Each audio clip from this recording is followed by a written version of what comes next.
Powered by Arkansas, for Arkansas. This is Inside Arkansas Live. And welcome in Inside Arkansas Live here on this beautiful day here in the great state of Arkansas. I'm your host, John Neighbors, alongside Curtis Wilkerson and Andrew Ellis, and appreciate each and every one of you for making us a part of your afternoon this afternoon, as we have finally made it to Friday of the bye week. But even though Arkansas is not playing, we're still going to have plenty of things to discuss, plenty of things to talk about, get into your chats, as well as get into your phone calls at 478-344-6623. And plenty of things to discuss. But, guys, how do we feel on a Friday of a bye week? It's kind of nice just to have a day tomorrow where we'll look forward to watching football of other teams instead of having to worry about the team we cover here in Arkansas. Yeah, no doubt about it, man. It feels good. Any Friday feels good, but yeah, it's going to be fun to kind of relax a little bit, watch some good football, and then, boys, I got to tell you, I'm excited for this trip, man. We take off on Sunday. We're going to be down in Pine Bluff doing a live show from SARACEN. We're going to be able to see the Razorbacks live and in person for the first time with John Calipari on the sideline. That's crazy. Then we're heading over to Birmingham, SEC Media Day. Nice little road trip for the fellas. Then we come back, and damn, it's almost time for the LSU game. So good times coming. Life is good. It is good. Good times are coming. The vibes are high. Curtis, when we got done recording earlier, I said it didn't feel like a Friday. I have changed my mind. Okay. I got out and about, got some fresh air, got out in the world, and it feels like Friday now. It's starting to feel like Friday, and I'm excited. I'm excited to be here with you boys. Yeah, it's going to be great. I know, Andrew, you're going to be at the baseball game, the big baseball game tonight. It is baseball season, so big game tonight against Oklahoma State and Baum Walker. But out of curiosity, how many people do you expect to be there tonight? Like just a ballpark estimate. 9,342. Wow. Yeah, that would be really impressive. But it's There's beautiful weather. Folks there, man. I really, trying to think. How much does a seat total? It's like 11,000, something like that. Yeah, I think the number's 12,000 as far as the biggest attendance, but yeah, I'd say 11,000. It's going to be more than half full. I think that's. I feel confident in saying that. I mean, there were a good bit last Friday for the Fall Classic. I'm just hoping they have more than one concession stand open. That was a disaster, only having one. And I know they sold some alcohol too, but you need more than one beer line and you need more than one concession stand, especially if they're going to end up having 8,000 or 9,000 folks in there, which I think is possible. We'll see, but I'm excited for it. It's going to be fun. Yeah, it is going to be fun. It's going to be great, and it's just fun to have. We just talked about basketball and baseball, and we haven't gotten into football yet so far in the show. And we haven't gotten yelled at for it yet, so yeah, I think everybody's feeling good on this Friday. Yeah, let's say, well, give it a delay. People might start getting pissed off here pretty quickly. So, but yeah, it's great to be able to talk about those things because that is what's going on, and it kind of lines up perfectly for Arkansas in their bye week. No game tomorrow. So Arkansas gets to get healed up and get healthy and get to watch other SEC teams and other college football games tomorrow and everything. So just as far as the bye week goes, guys, like what, we got plans, but like what are you guys looking for as far as the college football landscape? Is it simply just watching LSU Ole Miss, but are there other things that you're going to be looking forward to? I think LSU Ole Miss is definitely at the top of my list, probably, just because it's two teams you haven't played yet. So that's always a fun thing. But I mean, if I'm not mistaken, it's a pretty solid schedule of games, right? I mean, like maybe outside of the SEC. Who do we got here? South Carolina, Bama, nobody cares. Oh yeah, Texas, Oklahoma is this weekend. That's always a fun one to watch. Ohio State and Oregon also play. So you got number 2 versus number 3. That would be a lot of fun. Flying. I mean, I know Oregon's got College Game Day, so we'll see them. You'll see Caitlin Olsen as the celebrity guest picker. I'm sure she's going to be funny. I guess she went to Oregon. I don't know what the tie is there. But yeah, it's going to be a fun weekend of college football. I'm looking forward to betting a lot. Also, why would Texas not beat Oklahoma by 1,000? Because they didn't last year. They didn't last year, did they? Also, just because of the rivalry. Yeah. Oklahoma's ranked in the top 20 still. I did not know that. They've only lost once, right? Yeah, which was to a game that everyone convinced themselves was very close. That really wasn't. Man, Oklahoma's number 18. Like, I don't even think that team's that good.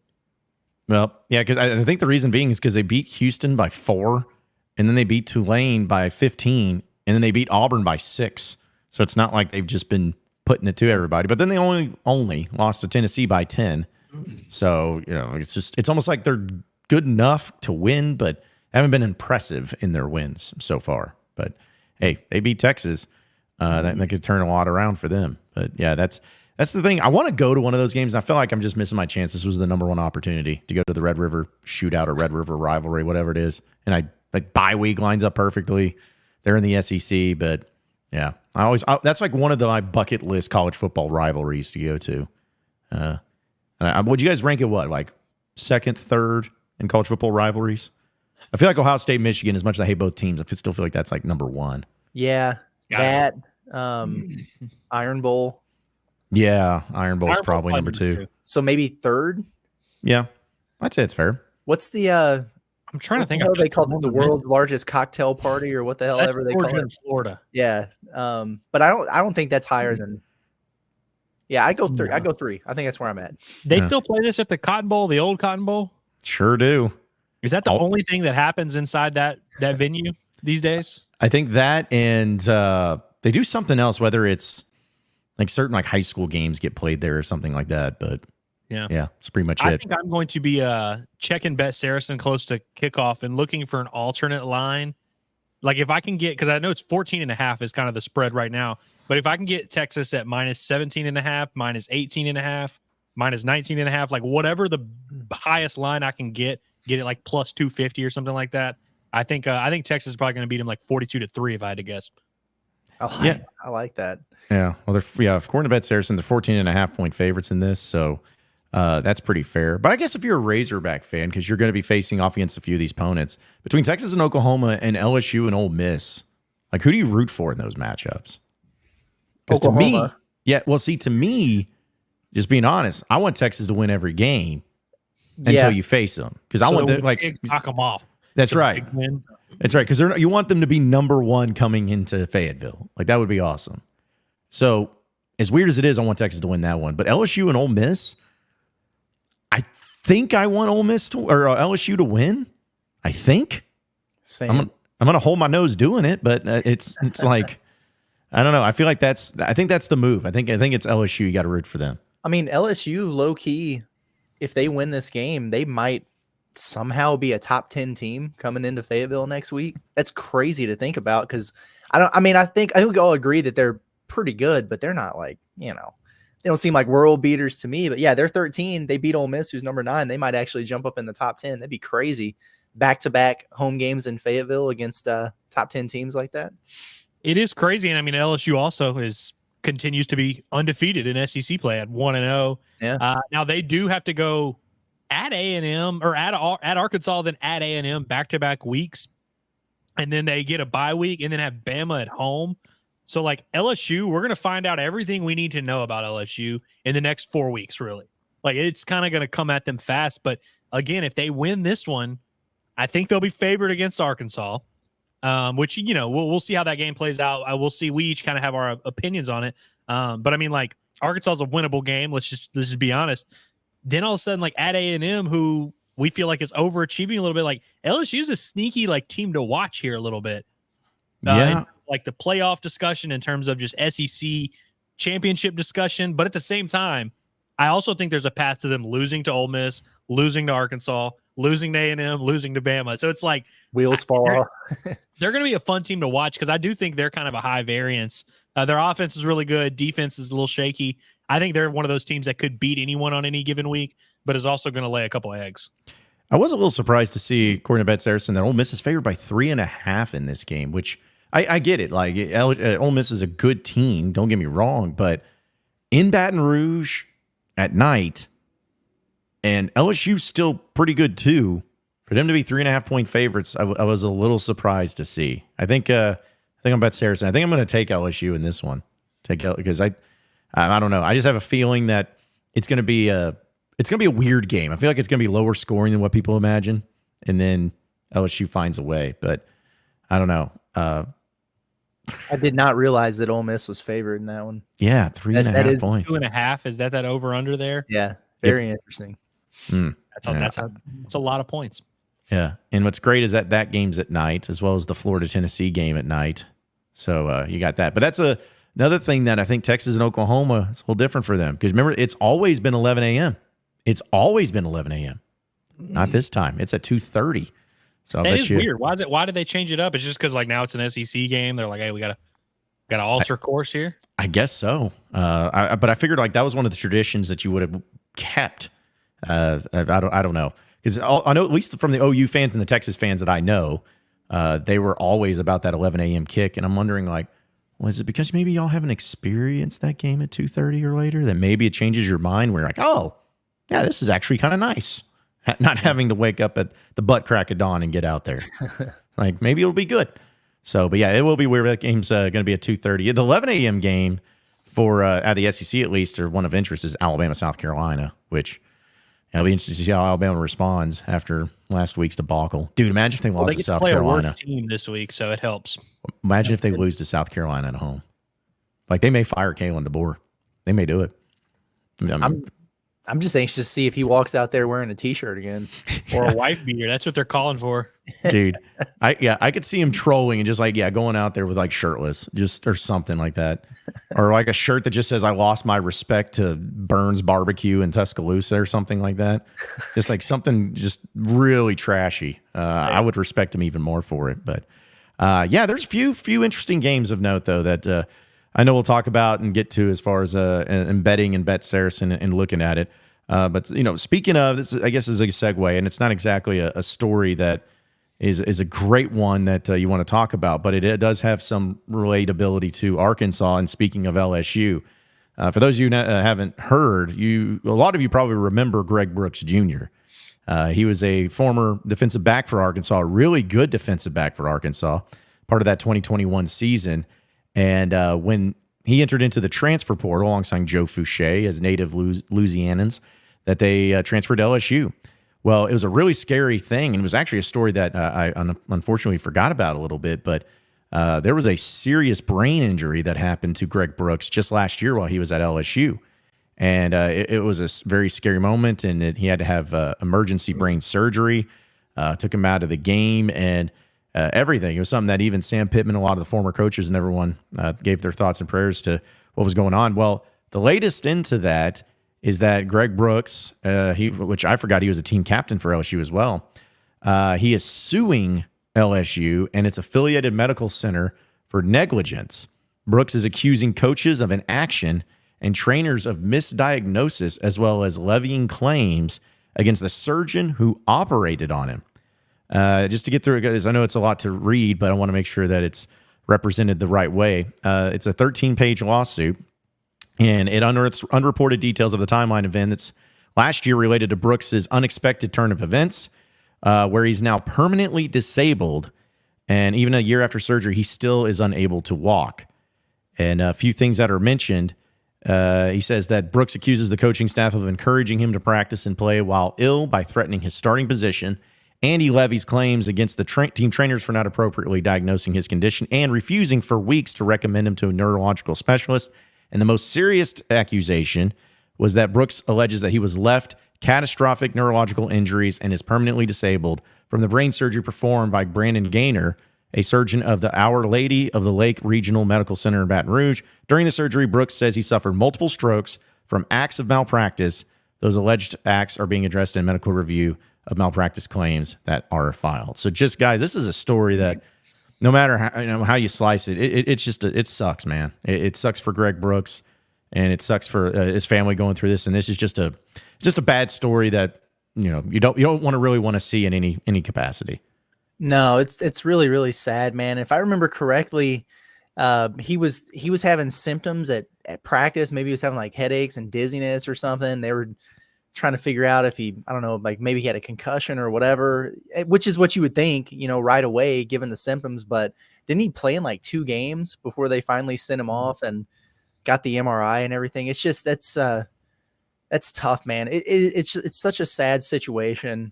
And if I was in, Greg Brooks' shoes or his family's or whatever, with everything that's going on, I would probably be doing the exact same thing. Man, I don't know. I just hate it.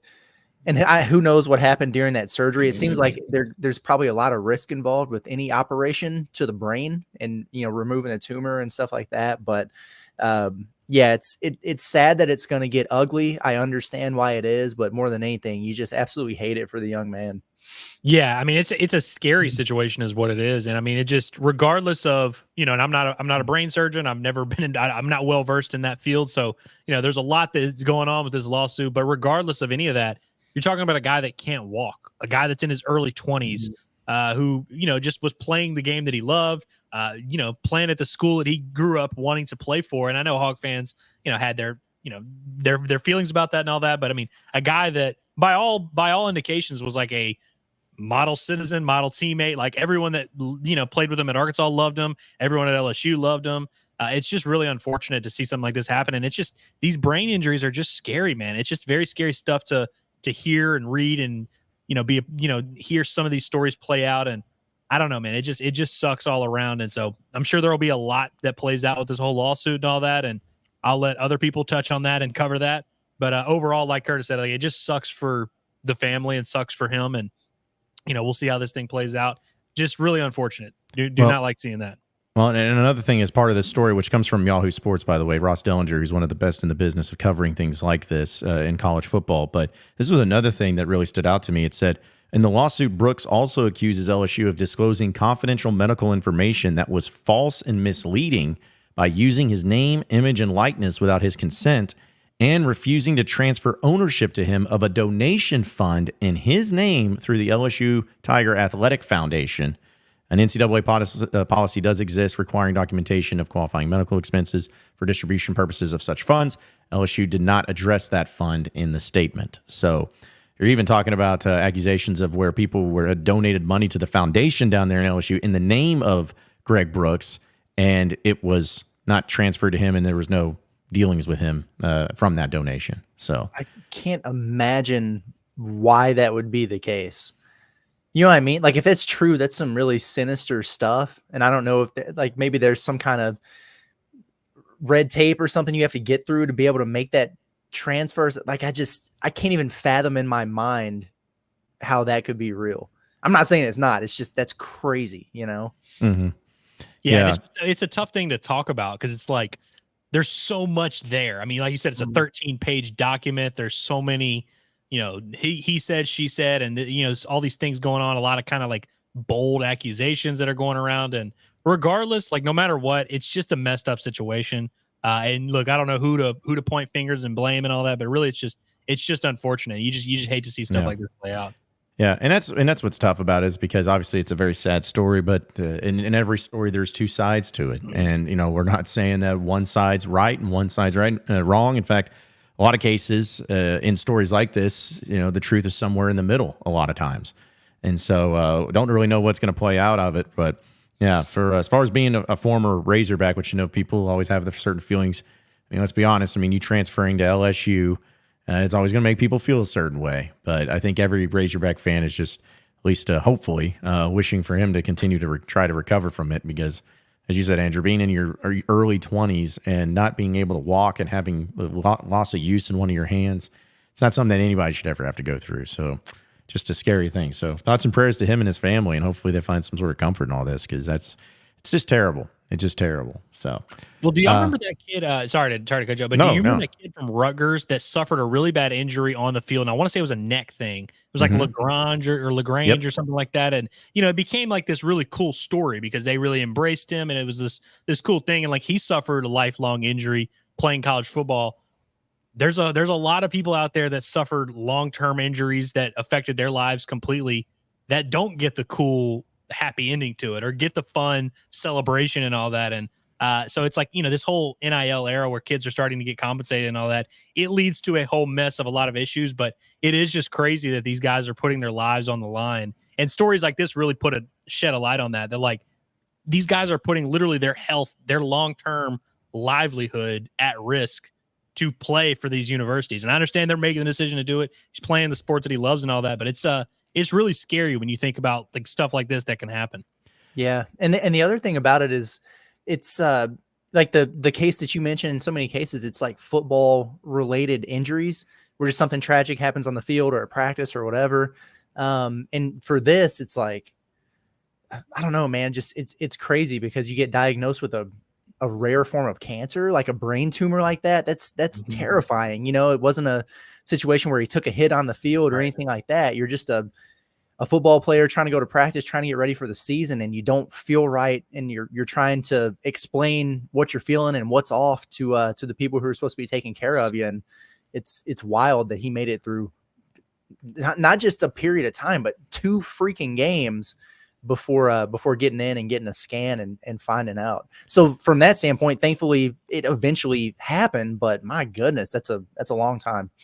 Well, and another thing too, and I'm not trying to correlate what I'm about to say with this particular story, because it's not related whatsoever. So nobody misconstrued it. But this has always been something that has fascinated me about major level sports, and especially at the high school, college ranks mainly, of like, growing up and how sports has evolved as far as health and everything. You want to make sure that everybody is healthy, like when it's coming to concussion protocols and all that. But then you have the other side of it where that athlete, because listen, we've all been athletes at some level, competitors.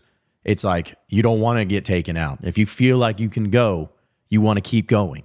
And, you don't want to show that sign. And then as a coach or whoever's in that position, you're like, what do I do? I'm worried about your health and everything, but you're telling me that you're good to go. And then, the trainer's sitting here, and it's not like we can just run a CAT scan immediately on you in 5 seconds and know what's going on.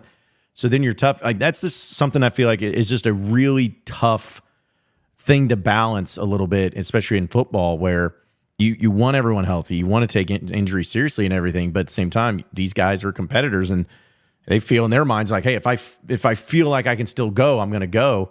And they're going to force that issue. So it's just a really tough thing to try to do the best you can and try to navigate through as well. It absolutely is. And you're right, man, because you feel a certain amount of pride to perform and pressure to go out there and compete and everything. And you don't want to be hurt or injured or not feeling right or whatever. But, and people go through that with much less, stakes at risk or whatever every day. I mean, it happened to me. I mean, if I'm being quite honest, like a couple years ago now, I was literally just like exhausted from transfer portal season and was out and about. And I was like, man, my eyes bother me. It hurts when I move my eye. It's kind of weird. I think maybe I'm just tired, too much screen time, whatever.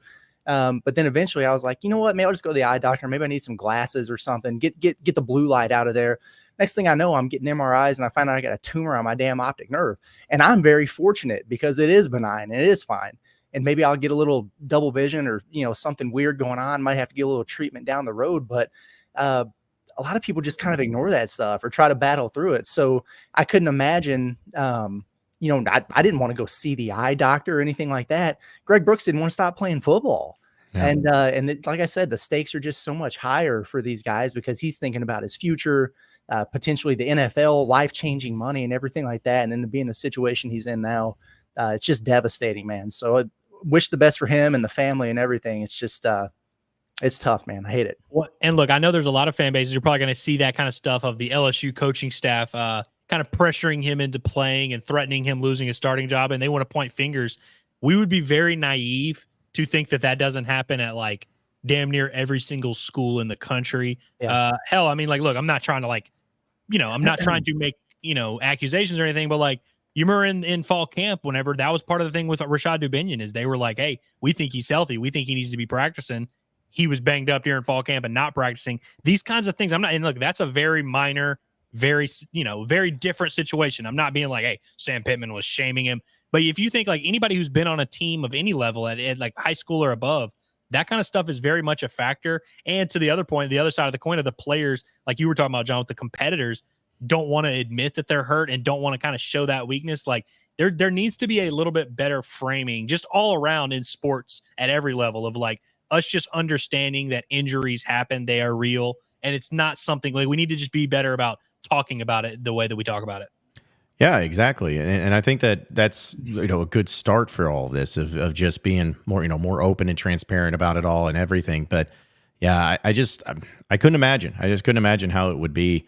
And trying to rifle that through, because you mentioned, Curtis, the future of players, because that's another thing where if you're a college athlete and you feel like you got a shot at the NFL, get a shot to get drafted, well, what's one of the things that NFL executives and GMs are going to kind of be shying away from? Like, oh, this he's injury prone, or yep. He's got this nagging thing, and they're going to back off quicker than anything. And so that's another deal where it's like I can't show that I'm injury. I'm not injury prone. I'm good. So yeah, I don't know if there's ever going to be a correct answer in all of it, and I wish there was. But that's just one of the things that really is just unfortunate about the whole deal. It's just you try to do the best you can. I don't think anybody had, and I mean I'm assuming this, but I don't think anybody had any bad intentions in this particular story. I really hope that there were no bad intentions. Yeah. But sometimes it's just unfortunate that it comes down to this. So. Yeah, I just hate it. I hate it all around, and wish Greg Brooks nothing but the best moving forward. On a lighter note, trying to change it up a little bit, though. You could use a lighter note. Yeah, we're getting pretty dark here. But I was just curious. I wanted to ask everybody, at least during the bye week, of like what is everybody's what everybody's plan is, because I think everybody's got different plans for that. And that was the Alumni Hall question of the day. Sponsored by Alumni Hall, best the Razorback apparel you'll ever get. You can check them out at 3417 North College Avenue in Fayetteville. Also shop them online at alumnihall.com/Arkansas-Razorbacks. And asking the question to all of the listeners and watchers and Twitter followers out there, Matt says that he's engaging in blatant SEC schadenfreude without compunction. I don't even know that sentence, so I'm just going to go with it. I don't know what that is. He's an attorney, so I'm sure it's just lawyer talk, hearsay and stuff. Taylor says my blood pressure's staying at bay. So there's a thing. That's a plus. Matt says going to my best friend's wedding and not having to keep up with the hogs on my phone. Smart man, getting married during the bye week. And then somebody else said just more people just saying stress-free time from not having to watch the hogs. And also somebody says not a damn thing. So that's the correct answer. Yeah. Yeah. Like I love that though, because that's why bye weeks are intended. I know people don't necessarily like the bye weeks because you love having games. I know we love having games, but it is going to be nice just to not have that. Just take a little refreshers, get the gears in neutral, shut off the engines, and watch other people beat each other up in college football. That's the way it needs. I might not even get out of bed. Just turn college game day on. Just chill there. It's gonna be nice, man. I really can't wait. It is gonna be nice. I don't think I'm doing anything crazy. Like tonight I'm going to the scrimmage. Tomorrow afternoon I'll be going to the scrimmage as well.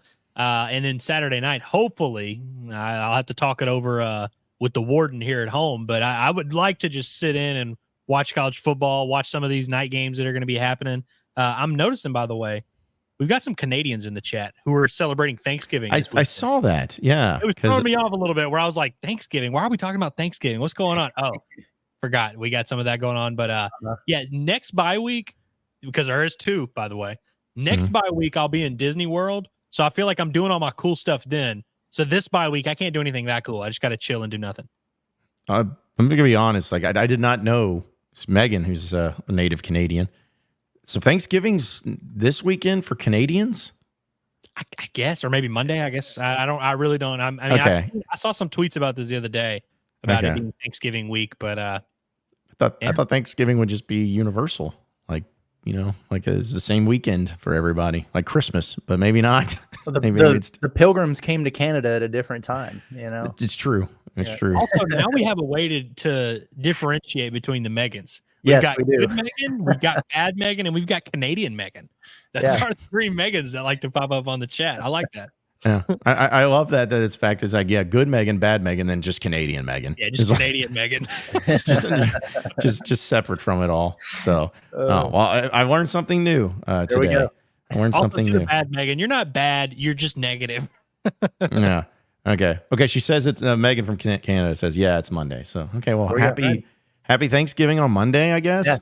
I wonder if is it the same deal? Turkey and I think they were talking about some in the chat. I'd have to go back and look, but good for them. I didn't know, but I haven't really dove into Canadian culture very much in my life. You guys pumpkin pie guys? Love pumpkin pie, which by the way, Andy's has a pumpkin pie concrete. Yeah.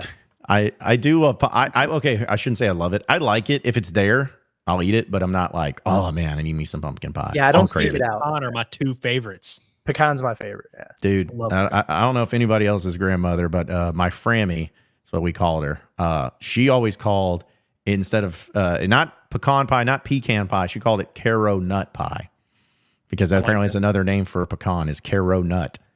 And I've heard that before. As a kid, I was like, I don't know what you're saying. It's a pecan. But yeah, I don't know if anybody else did that, but that's a thing. Yeah, Thanksgiving is my favorite holiday. I don't know about y'all. It's like it's a solid holiday because it's great food and everything, and also it's the most consistent holiday where it's like it's on a Thursday. Yeah, and you get that Wednesday, Friday, and a longer weekend, and everybody the football is going to be there. The Cowboys and the Lions. It's the most consistent holiday there is, and I appreciate that. That's right. And if anybody in Kansas City wants to invite me over for Thanksgiving dinner, I'm just saying I'll be in the area. That's all, with nothing to do until the basketball game. That's all. Mm-hmm. Thanksgiving is at the bare minimum a top 3 holiday. I'll always be partial to Christmas. We celebrate the birth of Christ around here, so that's my number 1. But no, yeah, like Thanksgiving, top tier holiday. The football is good. The weather's always good. Getting out in the yard, playing some 2-hand touch. That's toss the football around weather. Yeah, I know we're talking a lot about Thanksgiving, but that's fine. It's a bye week. But I was thinking that, like, why don't we eat all the other stuff that we get with Thanksgiving at any other point in the year? Like, I love stuffing. I love that stuff. Why do we have to only eat it during Thanksgiving? I get it's like a tradition, and that's great. But it's kind of like, Memorial Day, you think of barbecue. It's like, okay, well, we eat barbecue at other holidays too. But it's like, why is Thanksgiving? It's like, no, we're gonna eat this food that no one ever makes ever, like cranberry sauce and stuffing and dressing and turkey, and that's it. But you can't eat it any other time. I just feel like it should be done more. And it's just my thing. If you try to eat it at another time, and I have, it's not the same. Right. Right. Like imagine if I was inviting you guys over for dinner and I'm like, okay, it's in July. And I'm like, hey guys, we're going to have turkey and stuffing and cranberry sauce. And everybody's like, well, John, it's July. It's not Thanksgiving. Like I'd be everybody excited, but I'd be worried about you. Yeah. Everybody be like, yeah. And you're saying, oh, I got pumpkin pie and Caro nut pie and all that too, to go along with it. Yeah. Are people still pretending like ham isn't the superior meat to turkey? Because I think that's another factor in this conversation is like the turkey itself. In which I like turkey. I do like it, especially like a fried turkey. Oh, very good. But like ham's the better meat, and so I feel like nobody's in like the middle of March being like, God, I wish I had a turkey. Because the turkey's really like it's like the 6th best thing on the Thanksgiving table. Yeah, if I was to make a sandwich, it would be just like a regular deli meat sandwich. It would be turkey over ham. But I agree with you 100% on the full bird versus the ham. Mm-hmm. Give me the ham every time. Yeah, the only thing that's not unique about the turkey is that you get different types of meats across the turkey. With the ham, it's just ham. That's but true. You get the dark meat, you get the light meat. You can season it a little bit differently. All of that. But no, I love turkey and I love ham. Like if I was a sandwich dude, I do a Dagwood sandwich, man. I have every meat on there. Yeah, man. All the Italian meats and some spicy mustard and all that. Yeah, I need to stop talking because it's like my lunchtime has been ruined now because of this show. I can't eat lunch on a normal basis anymore, so I'm always hungry when we start it up. But anyways, that's enough about turkey and hams. Although we could talk about that forever. Those are good summer topics I will just go into. Start writing these down. When nothing's going on. We're going full on. This is a bye-week show is what this is. Heck yeah. Dude, it's Friday. Everyone's mailed it in by this point, like the whole weekend and whole work week. Everyone's like, I'll get to it on Monday. It's kind of the same thing here. So, but hey, listen, you got to enjoy your bye week. You got to have a good time with it. Let's see. We got a few people that are calling in here. Okay. All right. Before I say this, it's Jen that's in Wichita, right? Isn't that what our resident? Okay, no, Jen. It's Jan. Jan. Okay, Jan. All right. I keep putting it into the system, but for some reason it doesn't stick with it. So we're gonna go with this though. Let's go to the phone lines. We got Jan in Wichita. What's up, Jan? Hey guys, I'm going to enjoy the bye week. But there's a topic I've been putting off, and I'm going to be scouting Ole Miss and LSU this weekend since we're playing them very soon. Mm-hmm. I have a problem that's been going on for years with Lane Kiffin. I'm sure you know what I'm talking about. The fake injuries. Oh. Mm-hmm. Yeah, I don't Have like you it. Do you what? They do that way too often. And it's gone from being it was almost, people were annoyed by it, but they were subtle enough to where you just kind of lived with it. But it's gotten to the point now where they're doing it, 8-10 times a game. It's ridiculous. And they've gotten caught red-handed so many times with like the signal kind of coming from the sideline, and then, Jackson Dart telling the guy to take a dive. It's crazy. There has to be some way to reel that in. I don't know how you would. It's tough to try to penalize somebody because then you're accusing them of not actually being injured. What if they are? And that's a bad look, but something has to be done, because I agree. It's crazy and it makes the game way too long.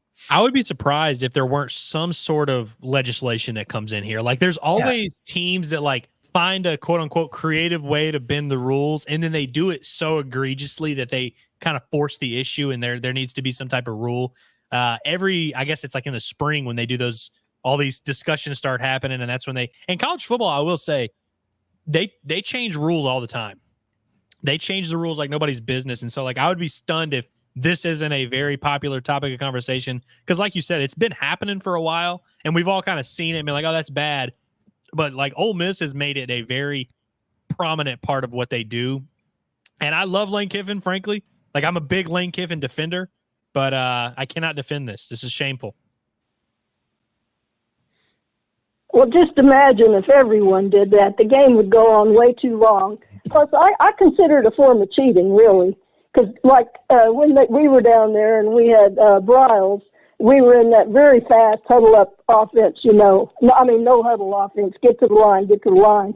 And their defense wasn't able to get to the line real quick. Well, they just fake an injury. So now they've got really a free timeout is basically what it is. It's a free timeout that they can talk about, strategize, everything else. So I just think maybe if you do that, then that player needs to sit out for, say, not just a couple of plays. They need to sit out for 6 plays. And they could say this is to thoroughly check for injury. We want to be thorough that this person isn't actually hurt and they're going back in too quickly. What do you think about that? I like that personally, just putting a specific number on it. And it's true, because if you are theoretically injured, even if it's a cramp or whatever, chances are you probably need to go to the sideline for a little bit and, get stretched out, get some fluids or whatever. So I kind of like that, putting a play count, a snap count on it of, okay, you went down with an injury, and at a minimum, it's going to require this many plays before you can go back in there. I'm on board for that. I think it makes sense. Jan, I got to be honest. I got to switch the topic, though, real quick. I want to know more about your scouting that you're going to be doing this weekend. What does that look like? Do you have like a notepad out, or are you like cutting up film the next day, or is it just simply watching the game and then you kind of get a feel for the teams? How in depth is this scouting report that you're about to cook up? Well, I'm not a coach. I'm a retired old lady here in Wichita, raised in Arkansas, as I've said before.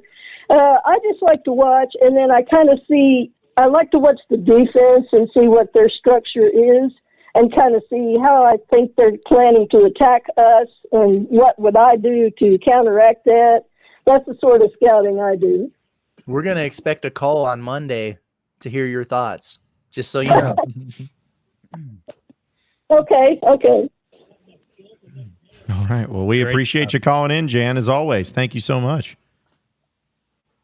You guys have a great weekend. You as well. You too. Enjoy your bye week. Appreciate you, Jan. Yeah. She's out there with her notepad and everything, looking like doing the scouting report. Yeah, we need to just hire her as the unofficial Inside Arkansas scout. Dude, the chat loves Jan.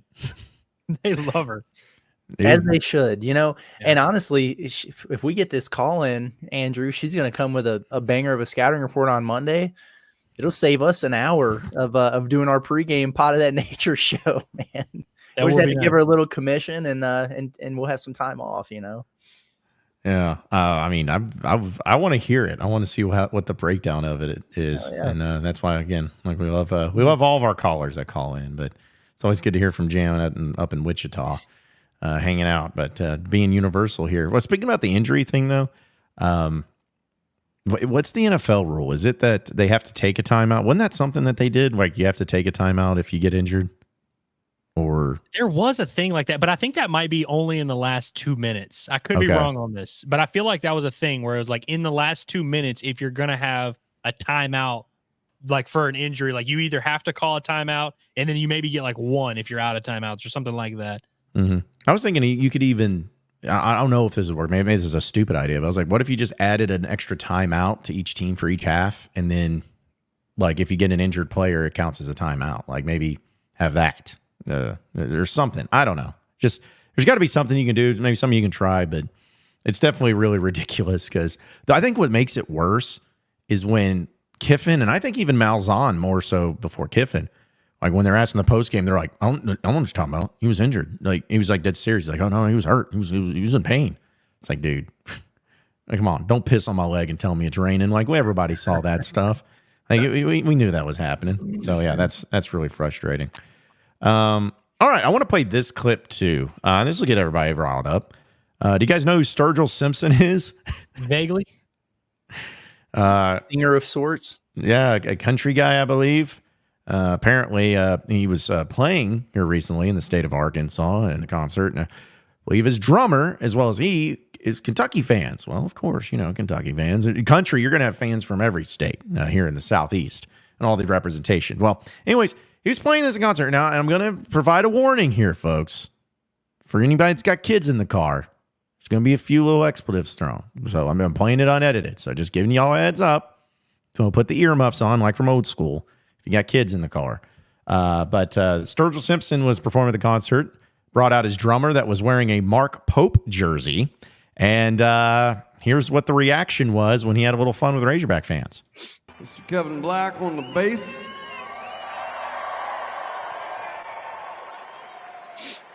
Back here representing them Go Cats on the drums, Miles Miller.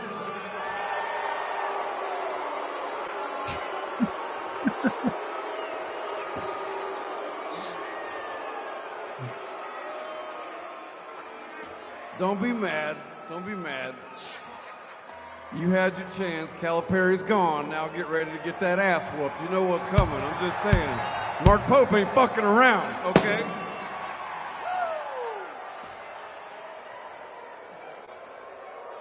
Not to mix business with politics. All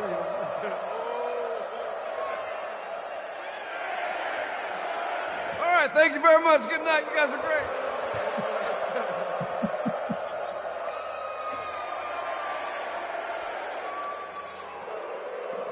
I'm just saying, go ahead, get it in. You know what's coming.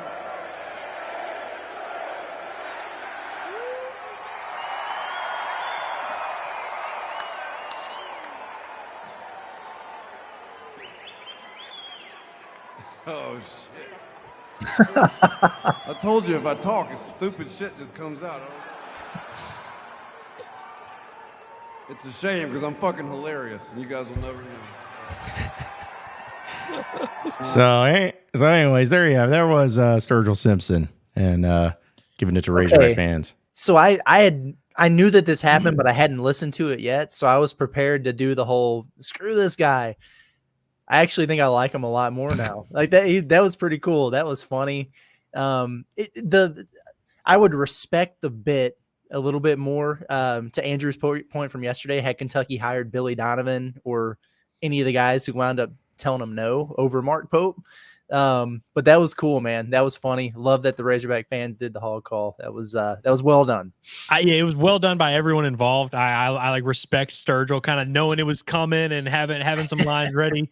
I just can't get over the line. Mark Pope ain't effing around. Yeah, come on, bro. I feel like Mark Pope is effing around. Like I feel like if there's any college basketball head coach who is effing around, it's Mark Pope. Yeah, like, I feel like he's the president of the F around gang, dude. Yeah, I mean, it's but true. Like I do respect Sturgill. Throwing that shade. I just respect like artists, any artist who like rides with their team. I don't know if y'all know who Corey Smith is, but he was like a diehard. He's like a lower tier country artist, but he's like a diehard Georgia fan, and I always like that. And I just like when the artists, especially when they're traveling and they're like prepared for stuff like that. That was good stuff. I'm glad you brought up, Andrew, about the not effing around thing, because I was going to say the same thing. I'm like, is there a coach in the SEC? I feel like that is less intimidating than Mark Pope right now. Like now, if you got Danny Hurley, I'm like, all right, man, that guy, no, like he might, he's a little unhinged, and even some other coaches. But when I see like Mark Pope, the BYU coach, coming in and be like, oh, hey, man, this guy ain't messing around. Yeah, ain't soaking around his SEC. Dude, that's what got me crazy is I'm like, dude, yeah, if there's one thing that I feel like Mark Pope is, he is messing around. Like that did not get me any sort of intimidation. So that was really funny. But yeah, I actually appreciated Sturgill Simpson. I appreciate that too. Like just having some fun with it, like not being cruel or mean. But what was really funny about this least surprising thing ever is that some of the Kentucky media was like, oh, Sturgill Simpson nailed it, got him. Finger guns up in the air. It's like, dude, it's a concert in Arkansas. He's having fun with it. Like, that's the nauseating part about it. It has nothing to do with Sturgill himself. Right. Yeah. And I did appreciate that the Hog fans, held their own. They started calling the Hogs like, nobody got anybody. It was literally two people, or just like people being like, hey, I'm a Kentucky fan. Hey, we're Razorback fans. Like, it wasn't like a thing. It was just a cool little interaction. And for those of you Razorback fans who are on Twitter and on X all the time, whatever we want to call that thing now, just brace yourselves for tonight. Just prepare yourselves for tonight because it's Big Blue Madness and they got the LED court and you're just going to be flooded with BBN and their media just trying to dunk on Cal and this is so great and Mark Pope is the future and just let it happen. Just embrace it, but it's coming. Tonight's gonna be a heavy glaze from Kentucky, dude. And what makes it so funny is I feel like it's a scheduled tweet because like those guys over, Matt Jones, Kentucky Sports Radio guys and everything. I always was giving them a hard time because every year under Cal, they're always like, man, this team's just different this year, man. They're just different. This has got the feel of that 2012 team, and they missed the tournament. And they're going to say the same thing tonight. Like, dude, man, this feeling, it just feels different. This is Kentucky basketball. This is what God intended Kentucky basketball to be. This feeling of love and appreciation for each other. It's like, all right, I do love that they've lowered the bar already to if you don't think that it's going to be exciting Friday night, then they didn't do a whole, if you don't think Mark Pope's going to be a great coach, if you don't think, like, it turned into very quickly, it went from like, if you don't think this is going to work out to, if you don't think that we're going to have a lot of fun Friday night, it's like, okay, that's where the bar's at now. They've shifted. They've moved the goalposts before the season even started. Oh, well, got to give a shout out to Whitty because he comes in with a sponsored super chat. Mark Pope is the Broden of college basketball. All right. Yeah, I have something that I want to share with you guys. I just got to upload it real quick, but it is interesting because this whole thing with Cal, and obviously I talk about it a lot because I'm a basketball dude. But it's interesting to me how they did the whole thing where they pulled all the draft pick stuff off the wall from Cal, and because it's about winning national championships and everything now, and they just had a 5-star guard who came in on a visit or whatever. And they're excited about getting them. And here's what they did. Nope, I did the thing again. Damn it, I got to stop doing that. Yeah, the overlays and the backgrounds will get you. Because that's what it gets me too. It'll get you every time. Do we need to move us? Here it comes. So they did the thing where they put the kid front and center, and they call it Point Guard University, and it's all of John Calipari's NBA draft picks. Mm-hmm. Interesting. Very interesting, Is that what Reed Shepherd looks like? That didn't look like Reed Shepherd. He's grown up. When you get to the NBA, you get a beard and stuff, and you grow up. I should know. I should like that. It took me a while where I was like, "Who the hell is that?" Oh, but he had almost like it was like pretty short, but like a tight haircut, and then he was a baby face and stuff out there last year. But stash going, man, that's good stuff. But I do think that's funny. One, that they can no longer do the we don't care about draft picks because you're going to cite all of them. But also, is it really that much of a sell to be like, hey, look, all these great people came to Kentucky? It's like they didn't come because they just wanted to see what Lexington was all about. Like, let's be real. Nobody on the staff even, also like Mark Pope has not been a big, I know he was at BYU, but it's like, it's not like he was bringing in dudes there. Yeah, I mean, I love making fun of Kentucky a little bit right now just because they're down. They know they're not down. They don't think they're down. They're down, And like my favorite thing is always getting in arguments with them or hearing them. It's like, back with the Malik Monk stuff. They're like, Malik Monk would have come to Kentucky regardless of if Calipari was the coach. This is the Mecca of college basketball. I'm like, you're so stupid. Like, you're a moron. Like, Marcus Monk was dying to send his brother to play for Mark Pope. Yeah, because I'm the biggest Razorback fan there is, but I'm not stupid enough to think that Anthony Black and Jordan Walsh were going to come to Arkansas no matter what, no matter who the coach was. It's like, no. It's like, that's not a thing. Like, that, the idea of college basketball players going to a school strictly, like, they're not saying it's all the time, but just like 5-star players going out of state to a big time school is like, I was going to go there no matter what. No, that doesn't exist. Moses Moody wasn't going to go to Arkansas if Eric Musselman won the coach. Correct. Like, I feel like no disrespect to Mike, I just don't feel like Mike would have gotten that one done, especially with him being at Montverde, like in Florida. Like, I don't feel like he was, to your point, gonna go to Arkansas no matter what. Yeah. Well, Debo had already committed to Oklahoma State, and Jalen Williams was probably gonna follow him. They might have gotten KK, but yeah, that whole class right there might not have been a thing. Let's see. Let's go back to the phones. I don't think we've heard from this person before. I believe it's Keaton in Fayetteville. What's up, Keaton? Keaton Miles. Hey guys, how's it going? Pretty good, man. How about you? Good. I'm going to refer to y'all as Jack, John Andrew Curtis, just so I can address you all future if I ever call in the future. But nice. Anyway, I don't know if y'all keep up on Twitter much with just the latest thing with the robots and all that with Elon Musk, but not to get too far into that, but just seeing how autonomy and how robotics maybe could play a part in the future for football or any other sports, like how we see umpires, refs make mistakes over and over and over, and we dwell on those when the season's over. But just imagine a perfect world where that would never be something to doubt. But just wanted to see if y'all would have any discussion on that, see what y'all thought. I'll hang up. All right. Appreciate it, Keaton. Very interesting question. Andrew, you'll know better than me. Minor League Baseball, are they doing the automated strike zone thing now?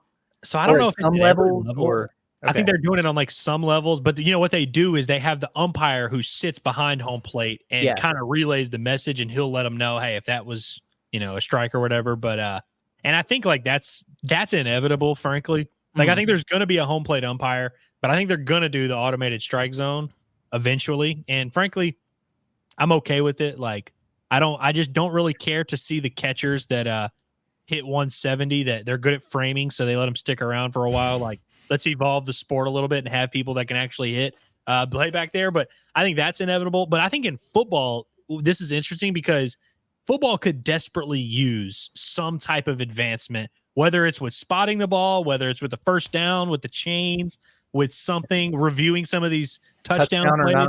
Yeah. But just put a chip in the ball. We don't need to review it. Just boom.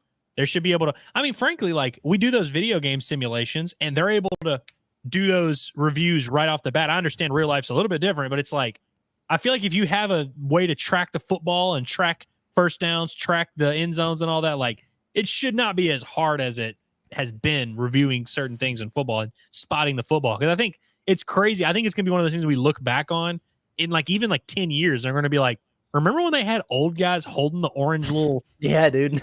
Oh, and the referee would come running 20 yards and he would just spot the ball based on where he thought the guy landed because he wasn't there when he landed. He didn't actually see where the ball was. He just has to kind of see where he landed and make his best guess. Like it doesn't make sense why we still do it that way in football. Yeah, I'm always fascinated by when they punt the ball out of bounds and the ref comes from like 30 yards away and it's like, yep, this is exactly where it left the field of play. Like, how the hell do you know? But yeah, there's got to be a better way for some of that stuff, man. In basketball, is there really any like way we could implement the robots? I don't know if there is. Maybe I don't know, like maybe out of bounds where it's like if the ball hit or if a foot hit or like a something like that maybe.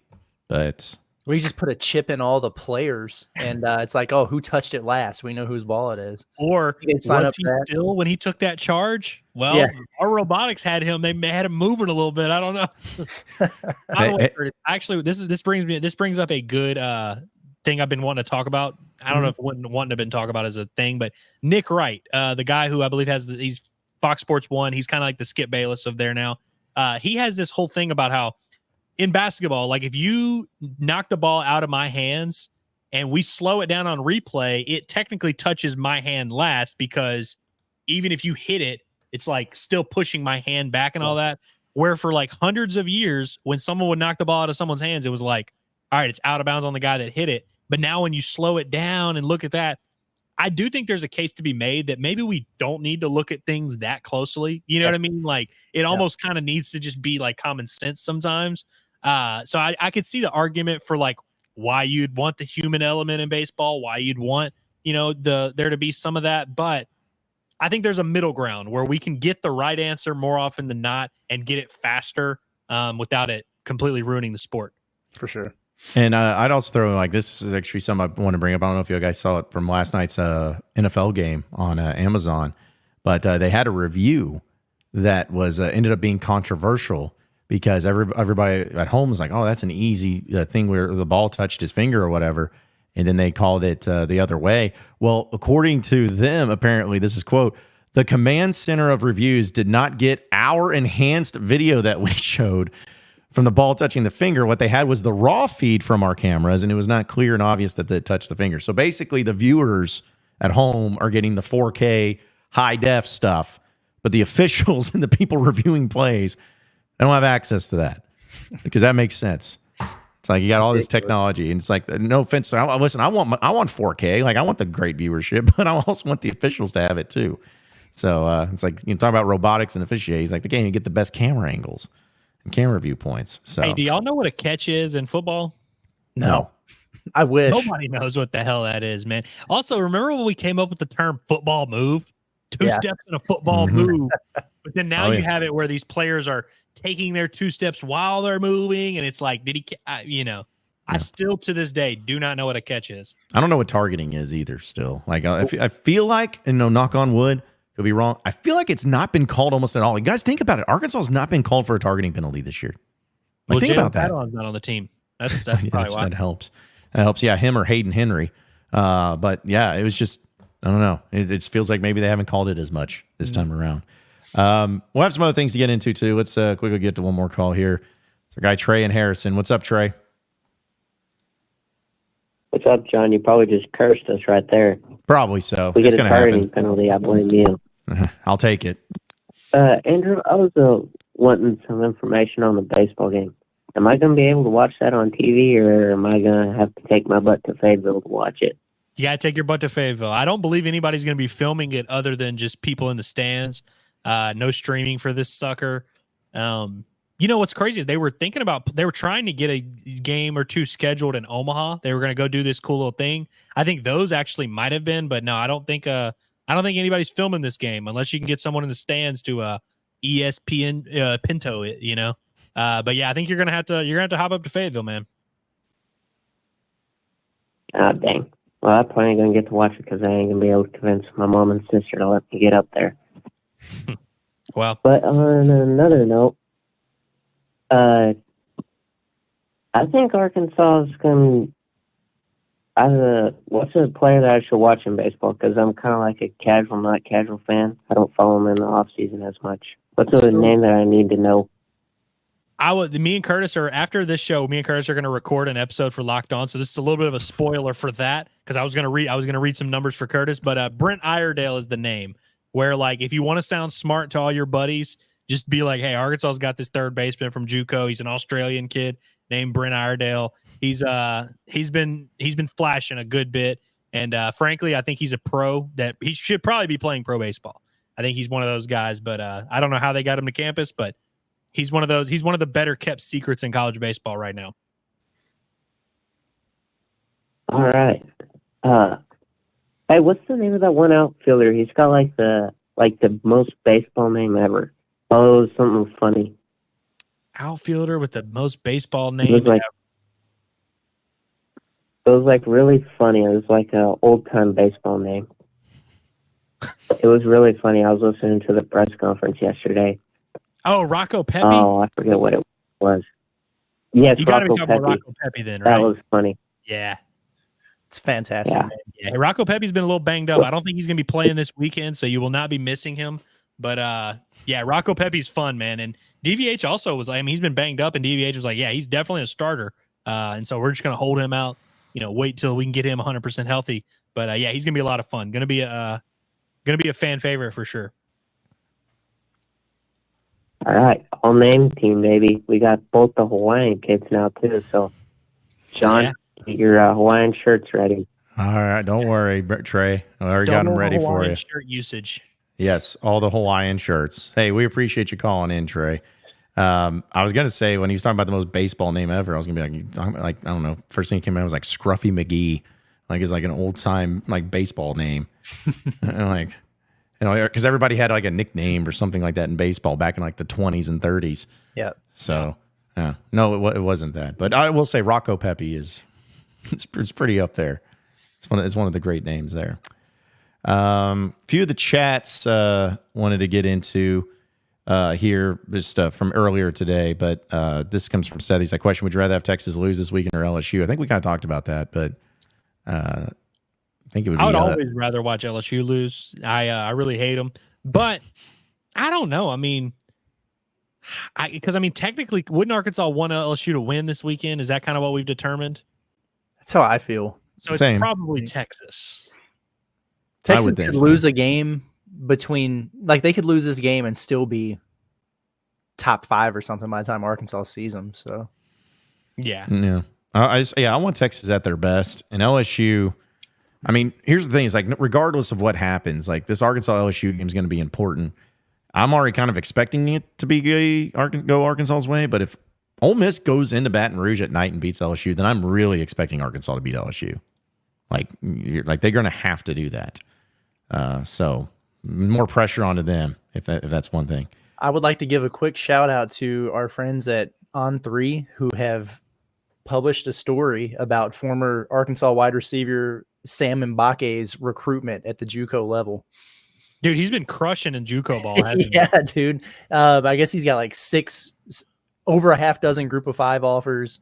UCF, Memphis, Ole Miss, and South Carolina have been on him too. So I want to say he's the number one JUCO, maybe not new JUCO player, but he's definitely the number one JUCO receiver in the country. Yeah. But yeah, I think he's like a top 5 JUCO player overall, which, is JUCO nowadays is not cool, but that's actually not that surprising. Cause I feel like if he gets his head screwed on right, I think he's a really talented kid. His Twitter was, and Instagram stuff was wild last year. For a minute there, I was worried about the man. Was he one of those 4-star wide receivers from that class that came in? Yeah, from like Georgia. It was like him and Nash. Was that his name? Shamar Nash, maybe? I think he was a little bit later. But Shamar Nash was in that group with a bunch of those guys. I'm trying to think of was he in the Keytron class, or I think that sounds about right. Which I believe is also maybe the Satania class. Like I don't know. It's like Arkansas they've had like 14 4-star receivers come through, and only about 3 of them have been good. But I can't remember what class exactly. I want to say Keytron. Yeah, because I remember that was the year it had Traylon Burks, Trey Knox, and I thought it was Mbake and Shamar Nash, but again, I could be totally wrong there. Speaking of, whatever happened to Justin Stepp? Where did he go again? South Carolina, right? Well, no, he left South Carolina. Oh, yeah, that's right. He's at Illinois with Burt. Oh, shoot. Oh, wow. Yeah, because I remember that was a big deal. Because remember when he left Arkansas for South Carolina, he was one of the few holdovers that Pittman had. And he left there because South Carolina was his alma mater and like his place. And I remember he even came on, it was really cool. He came on my radio show after he had left for South Carolina just to talk about it. And I remember when he left to go be the wide receivers coach at Illinois, I was like, ooh, must not be that big of a fan of his alma mater. But he was a good recruiter, though. He was a good recruiter.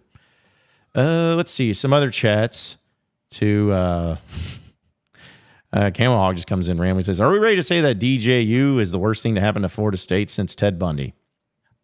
That's wild right there. That's quite the comment. But I saw some people say that they were like Hurricane Milton, and it was just a picture of DJU. That's rough. Hyped up as a 5-star, potentially, actually maybe closer to a 3-star. That's rough. Also, people were talking about with the food and concession stands tonight. I'm not going to read what Nobu said. He's been saying a lot of stuff. But he said, just bring your own food in, which I don't know if they allow it tonight. You can do that in the hog pen, but not in like the actual like concourse area. But yeah, Nobu's been getting after it, and we need to connect Nobu and Jan somehow. Yeah, I don't know if we want to go down that road. Well, yeah, we might need to vet Nobu a little bit before we send him over toward our girl Jan. There's a lot of people that like are in our chat, and I was even talking about this last night on that live stream of watching LSU and Ole Miss. I'm like, y'all, some of the things y'all say, I don't know, man. I worry about some of you and just like what happens in your life and some of the things that you may be going through. But I mean, it's entertaining. It's entertaining to say the least. I'll give you that. I have an update. I have an important update regarding Sam Mbake's recruiting class. Okay. He was in the 2022 class for Arkansas, which finished 22nd nationally. This class featured Isaiah Satania, Sam Mbake, all those offensive linemen, Kuda Chambly, Manny Powell was a 4-star in this class as well. James Joyner. This is Rashad Dubinion, Quincy McAdoo, Nico Davier, Ty Washington.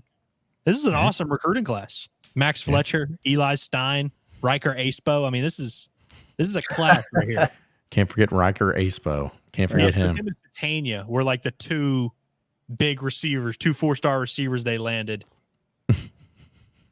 Now we know. I mean, it's hard to keep up with the recruiting, but the transfer portal, that's really the only thing I care about these days. Mbake's the third. He's the number 3 JUCO player in the country. Okay. Well, there you go. Let's go ahead and look at some of the bets this weekend for BetSaracen and the BetSaracen app, the number one best sports betting app here in the state of Arkansas. Reminder, Sunday at 1 o'clock, we're going to be live streamed from the Sportsbook down there at Saracen Casino Resort in Pine Bluff. Getting you ready for the tip-off tour for Arkansas. And as I'll be happening there in Pine Bluff at 5 p.m., but we'll be live streaming at 1 p.m. So if you're going to be making a trip, come hang out with us and win you some money and get you some great food while you're down there too. A couple of games in action tonight, guys. We got the Fighting Barry Odoms going up against Utah State. Minus 19 for the UNLV Rebels on the road in this one. So rooting for Barry Odom and hopefully continuing to have a successful season there. Seems like a get-right game.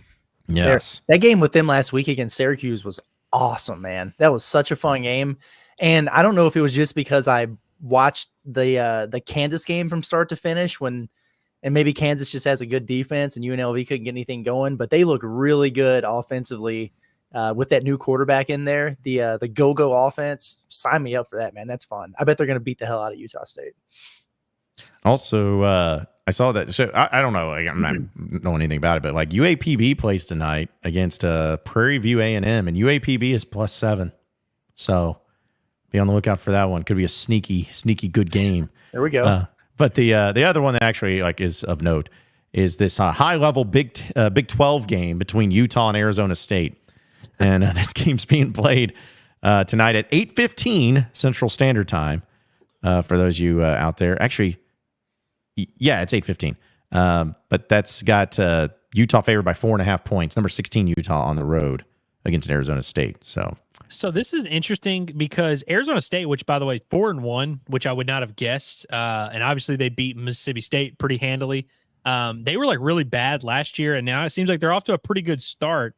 Utah, you would just assume, is a better team here. Like they should win. They're favored on the road, and Cam Rising is expected to play in this game. He's, his injury. He's like consistently on that injury report. I don't know. I kind of like Arizona State here. Like Utah's weird away from home. Like it almost makes too much sense that Utah would just beat them. They're way better than these teams. I know they're on the road. Get their quarterback back. Of course, they'll beat the fraudulent 4-1 team. I don't know. I think Arizona State might be sneaky here. Other game of note, at least tomorrow. We'll talk about some of those games. Just top 25 matchups, maybe a couple of SEC games. But I got the number 10 Clemson Tigers, which I keep forgetting they're top 10 team, but they are. Yeah. Clemson Tigers is a 21-point favorite on the road against Wake Forest Demon Deacons. So there's easy that. Money. Yeah, to me, it's easy money. I was a little surprised to see Bama favored by 21 against South Carolina at home. 3 touchdowns.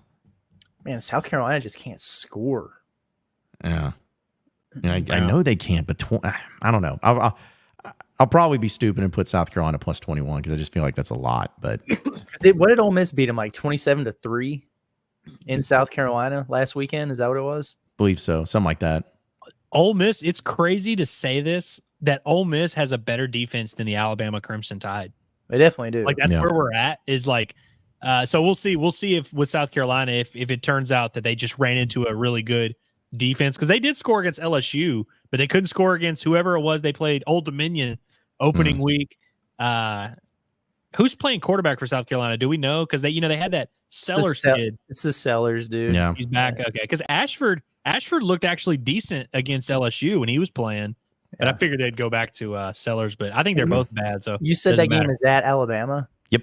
Yeah. Cocktober is only a thing in South Carolina. So well, if you feel if you're feeling good about South Carolina pulling off another upset against Alabama, they're plus 1,100 money line. So if you're feeling crazy, go with that. But I know it's shocking, but you're telling me Dowell Loggins doesn't have the offense cooking over there in South Carolina? Wild, man! If only somebody would have known that. Does anybody know why Missouri is going to UMass at 11 a.m. tomorrow? It's a home and home. It is, yeah. They're playing at the Minutemen. Yep. That is crazy. Missouri favored by a lot. That's a weird game to play in the middle of the season. They're just taking on all of Massachusetts this year. So yeah, might as well. Yes, they part are. Of that brutal schedule. Well, yeah, because I remember when they scheduled it, I was like, that's when you know you're not a very serious SEC program. You're doing a home and home with the UMass. It's crazy. Was DePaul not available to do a football like home and home? Yeah, I mean, what the hell is that? Dude. Hey, sneaky good Big Ten game early tomorrow. Well, there's actually two sneaky good Big Ten 11 a.m. games. This is a Big Ten game, despite it not sounding like it. Washington at Iowa, which is kind of fascinating. You've also got Wisconsin at Rutgers, and Rutgers is favored in this game because Rutgers was 4-1. They've been having a great season. Washington, Iowa just doesn't sound like a Big Ten game, and it's kind of weird that those two teams are playing, but I'm interested. But can we say that Greg Schiano to Rutgers is kind of like Bill Snyder to Kansas State, where it's just like only that guy can be successful there? Like, I don't know what it is, but he just gets Rutgers, dude. He just gets Rutgers. He knows how to win there. But it is weird hearing that and being a Big Ten game. How about Florida, Tennessee? Y'all, Tennessee's favored by 14.5 in this one at home. Y'all taking the Gators or taking the Volunteers big time? I am, but I could see Florida covering that maybe. Yeah, I think Florida's been looking pretty solid here lately. I feel like Tennessee overcorrects a little bit here. I'm curious to see if Florida's going to be able to score on Tennessee, because I'm fairly confident Tennessee will be able to score on Florida. Especially just, they should be highly motivated offensively. And Florida's been giving up a lot of points. So I feel like Tennessee should be able to score like 40 on them. And so, it could be a shootout. Sneaky, though, because Florida's offense has looked pretty good lately. Just a few others here because, we're gonna wrap up quickly. But Ohio State and Oregon, you guys talk about the number 2 versus number 3. Ohio State on the road is favored by 3 points in this Big Ten matchup. I'm still not sure we've seen the best from either one of these teams yet. I don't know. If I'm Ohio State, I feel a lot of pressure to win this game and establish, you can't have I get it. Oregon's a good program and stuff, but you can't have the new dudes coming into your league and taking over the year you're supposed to be the real deal like this. So, with all that said, give me Oregon, man. Give me the Ducks. Screw Ohio State. I like the Ducks too, man. They've been kind of like sleepwalking through the season. They didn't have a very potent schedule early on. They do have a win over Boise State, which has aged pretty well. They held G&T to like 190 or something like that. And that's a legitimate statement, as crazy as it is. I know, yeah. But Ohio State also really hasn't played anybody and hasn't really been like firing on all cylinders either. And at Oregon, that is a freaking tough place to play. Obviously not a short road trip for Ohio State as well. Chip Kelly revenge game a little bit because he's the OC at Ohio State at Oregon, which is kind of interesting. Yeah, I don't know. I like Oregon a little bit. I really like their receivers and I really like their quarterback, Dylan Gabriel. Don't love their offensive line. So I think that's what gives me a little bit of concern is like Ohio State. I haven't watched a ton of Ohio State. I'm just going to assume they have 3 draft picks on the D line because they always do. And so like if I'm worried about something, it's like they could just smother that Oregon offensive line. But I like Oregon, man. I think they're better than they've shown this year so far, for sure. It's crazy here in this game too because Vanderbilt beat and upset Alabama and won an epic story, and they get rewarded by going on the road to Kentucky, where they're 13.5 point underdogs to Kentucky. I might be taking the Doors, dude. I'm not saying I don't know if they'll win it, but to lose by 2 touchdowns to Kentucky, and Kentucky's a decent team, man, that'd be really disappointing to follow up that upset of Alabama there in Nashville by getting trounced by 3 scores to Kentucky. Yeah. So, It's crazy that Diego Pavia is going to have a hell of a harder time against Kentucky's defense than he did Alabama's, to kind of go back to Andrew's point earlier. But, man, Kentucky can't score. And they did a little bit on Ole Miss, I guess. But that game was like 20-17 or something. But that's kind of been their deal. I mean, the defense is just flat out nasty. But Vandergriff has not been great for them this year. They haven't really been putting the ball in the end zone much. It took them forever until they got an offensive touchdown. So, that could low key be something Vandy could cover. What if they won that though? Like, I mean, dude, like a win over Kentucky is not the end all be all, but if you follow up a Bama win by beating Kentucky and you're Vandy, like that might be the best they've ever been. Yep. That would be impressive. It is also worth noting that Kentucky got beat by like 4 touchdowns against South Carolina. They did. And I know they beat Ole Miss, but it's like, are we sure Kentucky's like that good? I don't know if they are. I don't know if they should be 14-point favorites against any SEC team, frankly. Yeah. I mean, if you're losing to South Carolina that bad, you're clearly not that reliable. And I also think like I won't be surprised if Kentucky just completely shuts down Vanderbilt's offense. Like I really won't. But again, I just keep coming back to like, are they really going to beat them by 2 touchdowns? I don't know. I actually kind of like the Doors too. And I think if you look at the lines, it seems like Vegas is in expecting Alabama and Vanderbilt to kind of have their correction games, because you got Bama minus 21 against South Carolina, who's been pretty competitive.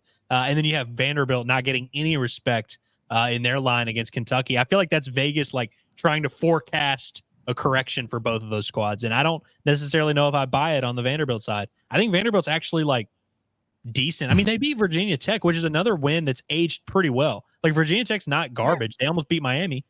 Mm-hmm. Well, this is not a game we need to pick, but it just still makes me laugh. This Big Ten matchup between UCLA and Minnesota, and the fact that Minnesota is going on the road and they're favored by 3.5 points, but the over/under is set at 37.5 is my favorite thing ever. Yeah, that could be a disgusting display of college football in that matchup, in that Big Ten matchup, if you would. The Gophers can really plant their flag in LA. They win this one. Y'all ready for another Big Ten upset on the horizon? Sure. USC at home over Penn State money line. Lock it in. Okay. Yeah, that's a long trip because hey, they had to drive that extra hour. That's right. So the travel that extra hour and then fly for freaking 12 hours. That quick turnaround, man. Those quick turnarounds will get you. Miller Moss's mom is hot. These are the things you got to consider when you're betting USC. Imagine how irate Eric Musselman's going to be when he has to fly his team to Penn State. Yeah, because then he's going to have to take that hour on the bus. USC beats them, and Eric Musselman's going to take his shirt off and be on the field, and oh yeah, USC, blah, blah, blah. And it's going to get 13 likes on Twitter. Oh man. Also, I'm about to wrap up here, but there's no line or anything just yet, at least according to BetSaracen, for LSU and Arkansas, but there is the money line. So if you're feeling that, if you're feeling the money line, right now, Arkansas plus 220 money line. And LSU's minus 275. Yep. I'm about to get on that right now. Already have, buddy. Already put a lot on it. Is that crazy? It's interesting. Yeah. What that is. Yeah. So plus 220, I feel like that equates to like a 6-point spread. Right. Also, I think there's a good chance. I'm just going to tell you, I'm betting Ole Miss tomorrow 100%. I know I'm a Lane Kiffin guy, but I'm betting Ole Miss for sure. I think if Ole Miss beats LSU by like 10, what does that shift to? Like plus 110? Yeah. Plus 150? So, I mean, even if you don't think Arkansas is going to beat LSU, if you're even considering it, you've got to take that line now because I think there's a chance it's going to go the other way. I don't see any way in which it goes higher than that, or Arkansas is like plus 320. Right. Yeah. I mean, I don't think so either because they got a few interesting futures here. Like they already got one for Texas and Texas A&M. Like if it's plus 250 money line for Texas A&M. So I mean, you can get plus really crazy. Yeah, plus 250. Where's that game at? That game's in College Station. Oh, dude. Yeah. Blanket. I'm just blindly going to bet it, honestly. Yeah. I mean, I don't even think A&M's that great, but I mean, at home, I don't think they should be plus 250 against anybody. And then if you wanted Tennessee and Georgia in that one, that's in November 16th. Tennessee's plus 9.5 in that and plus 300 money line. So if you think Tennessee can go into Athens and get the win, there's that. And then you have LSU and Alabama already listed. LSU, it's at home in Baton Rouge, but LSU 6.5-point dogs in that one, plus 195 money line for that one. And then another one is Ole Miss and Georgia. That game's going to be at Ole Miss, and this is crazy to me. But Ole Miss is 3.5 plus 3.5 point underdogs plus 135. Do they have the date on that? November 9th. So Arkansas's bye week. That's the day after my birthday. All right. So put some money on that one. Yeah. Well, okay. Just if anybody needs to know, to wish Andrew a happy birthday. I love whenever I say stupid stuff and I just see John's like reaction and he's like trying to think of how he should shift from there. Yeah. Well, it's just like when you say that, I'm like, is there a follow up? Should I know that? Like, I got to go through the questions in my own mind of like, do I need to respond? Is he expecting me? Is this some sort of inside joke? Is it a pop culture reference I don't understand? Like there's just a lot of things and I have to go through my mind I there. can see the wheels turning. He was just like, all right. I don't think it was last year. Maybe it was 2 years ago. It was like the middle of the afternoon and Andrew just randomly texted me and he was like, you got about an hour to figure something out or like our friendship's over. And I'm just like, what is he talking about? And I don't remember what was going on. I figured it was like something work related and stuff. And I'm like, dude, like chill out, relax or whatever. And just didn't realize until much later, shout out Facebook, that it was his birthday. I'm like, oh. Dude, that happens to me a lot when it's people I talk to like on a regular basis. Cause obviously like, me and you probably texted a bunch that day about work or whatever. And like I have a buddy who I text, like I'm in a group message with him. We text damn near every day and he like didn't realize that my birthday happened or whatever. But it happened to me and my buddy the other day. He texted me like 1 a.m. and he was just like, dude, what the hell? You didn't tell me happy birthday? And I'm like, we texted back and forth about UFC for an hour. Why didn't you mention it at any point while we were talking about that? But it's like, sometimes the birthdays sneak up on you. Well, I'll say this about Andrew. A lot of people think like there's people that are different when they're in person or like through text. Andrew's pretty consistent because he'll just start the group text and just be like, guys, I got some news. And it's like the directions that it could go is just almost like I don't even want to respond. It's the same thing when he comes on here. He goes, guys, I have some breaking news. And just something, it's the same. It's pretty consistent. It's pretty consistent from the text. Curtis got some good news last night. You want to share your good news that I shared?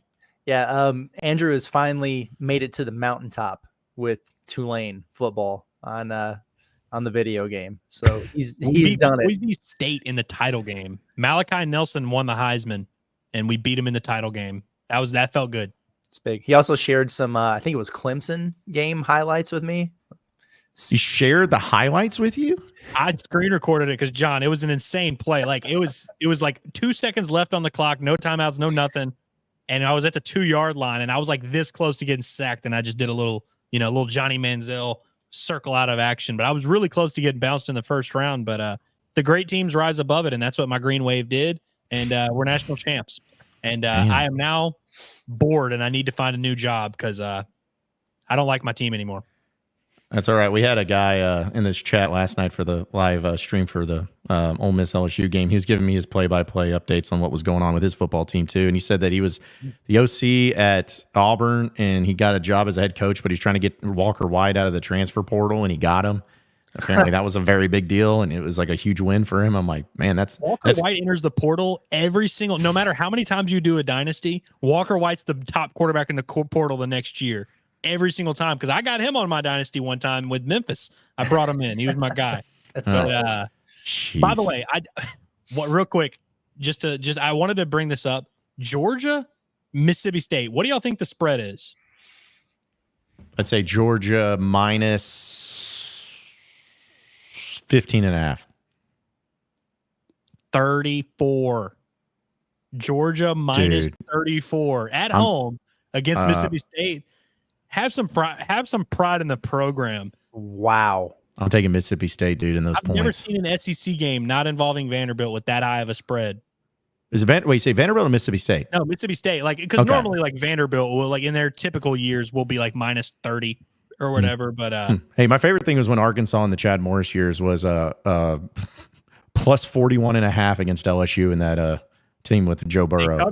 They did. Michael Woods with like 7 seconds on the clock. They covered. They did cover. Thank goodness. AJ's first career start. I was at that game. That's right. A few things before we get out of here, folks. Jaden Wilson again. I guess he's entering the portal again. Well, not really. He says, from the bottom of my heart to all the Razorback fans, I appreciate the love and extended hand. But yes, number 13 is officially in the transfer portal. I did change my number to number 1, but me and my family decided from the beginning that the season that he needed a reset, but 13 will bounce back. There's just a lot of different, like, third person, first person. I don't know what's happening, but I guess he's in the portal. But I think we already knew that. So, okay. This is the third time he's announced something like this, because he announced that he was going to enter the portal. He announced that he did enter the portal. And now this is his third announcement. So Jaden Wilson, huge fan of announcing his transfer portal status. Not a huge fan of punctuation, though. He does not like that. Not big on that, apparently. And finally, you know, Arkansas is not playing a game, so they can't really win or lose. But a winner did happen last night as Curtis Wilkerson and his lovely wife, Michelle. What do y'all think of that pumpkin? Because they won. That's a great pumpkin carving. Hell yeah, man. That was electric. We felt really good about that. It was crazy because it was at the Amazium or whatever the heck you call that place out there. It was like an adult night and it was spooky themed. You just walk around and you get to do a bunch of different weird stuff and drink, which is nice. But there was a pumpkin carving station and I didn't want to do it because I thought it would take too long. But Michelle wanted to, and so we did. And then we realized it was a competition. And there were people who were like had designs up on their phone and they were being real intricate and everything like that. So it was whatever. But yeah, we got 14 votes and won. And we went back to claim our prize, which was 2 more free drink tokens a piece. And so that's the gift that keeps on giving. Yeah, it wound up being a good night out there. So yeah, we just weaponized the wiener dog. People like that more than a face, you know. They listen. People will. Yeah, you go with the dogs. It's low hanging fruit, dude. Yeah. It's like people are going to be all crazy about it. I will say I have never carved a pumpkin in my life. Not really. Never have carved a pumpkin. It's kind of fun. Yeah, it's kind of fun. Immediately when we were trying to figure out what to do, I was thinking we're about to slobber hog this thing. And then I was like, nah, that would be a damn disaster. So we're not. Yeah. To get the slobber on there would be pretty tough. Yeah, it would be tough. Outline. That's a tough ask. I think y'all picked a better shape with old Slim there. Mm-hmm.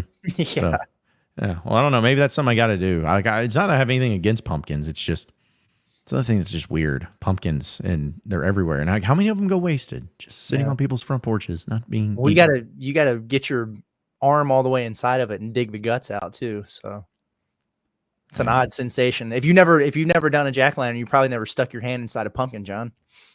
I have not. Yeah. It's a different feeling. I haven't gone rims deep in there. But material in there. I don't know what it like. I don't like it though. Yeah, it's like seeds and stringy goop. It's gross. Yeah, I don't like it. But I do like it in pie form. I can't. It is good in pie form. Yeah, we got to end the show. We got to end the show. Oh my gosh! All right, final thoughts. Jeez, before we get out of here, guys, for the weekend and enjoy a bye week. Anything? Curtis, do you have any? Well, I'm just looking forward to it. My final thoughts are the same as my opening thoughts. I'm looking forward to chilling, watching some college football tomorrow, and then really excited about this road trip we're getting ready to take. Well, I actually do have final thoughts prepared because I thought about this morning. I was like, I need to have something prepared. I've got 2 things that I want to share.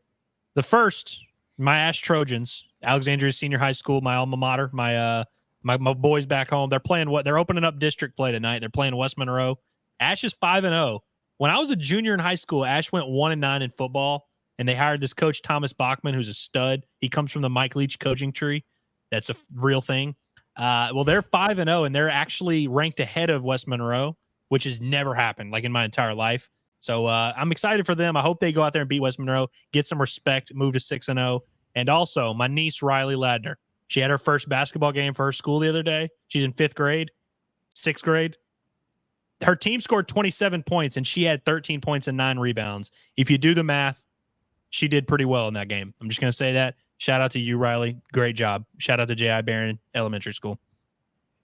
It's better than anything I got, so we'll just end on that note. But There we go. appreciate each and every one of you listening in and watching in to Inside Arkansas Live. Be sure to like the video because the algorithm is always great there for YouTube. Be sure to subscribe to us on Inside Arkansas right here on our YouTube page. You can check out our website at InsideArkansas.com for all the latest and greatest up-to-date information on the Razorbacks. And be sure to follow us along as we're going to be down there in Birmingham for SEC Basketball Media Day starting on Monday. And as well as at the SARACEN Casino Resort on Sunday, starting at 1 p.m., getting you ready for that tip-off tour down there in Pine Bluff. So, for Andrew Ellis, Curtis Wilkerson, I'm John Neighbors. Same sports show, same sports channel. Next Monday, have a great weekend, everybody, and we'll see you then.